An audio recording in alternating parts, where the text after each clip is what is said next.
Si aujourd'hui on peut swiper à gauche ou à droite pour trouver l'amour, c'est en partie grâce à un certain Claude Villiaume. En 1803, alors qu'il est en prison car il aurait tenté d'assassiner Napoléon Bonaparte, lui vient une idée. Créer une agence de rencontres pour des personnes qui cherchent à se marier. À sa sortie de prison, il ouvre ainsi un bureau à Paris qui centralise les offres et les demandes d'union amoureuse. Il y avait un créneau à prendre quelque part parce qu'il y avait déjà un terreau fertile qui était donc suivi de la presse d'annonces de la fin du XVIIIe siècle. C'est donc des feuilles spécialisées dans la diffusion d'annonces. En sa qualité d'homme d'affaires, Claude Villiaume utilise la publicité pour augmenter sa clientèle. Il fait passer ses annonces dans la presse et contacte près de 5400 veuves propriétaires de commerce pour se faire connaître du public.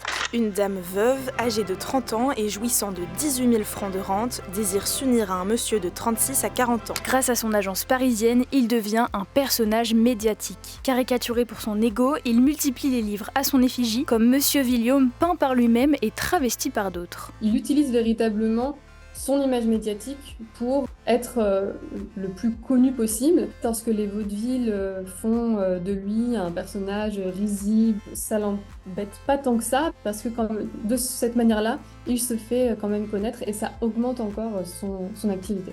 Alors qu'il était le principal capitaine du marché des affaires matrimoniales, sa mort a permis à la concurrence de voir le jour.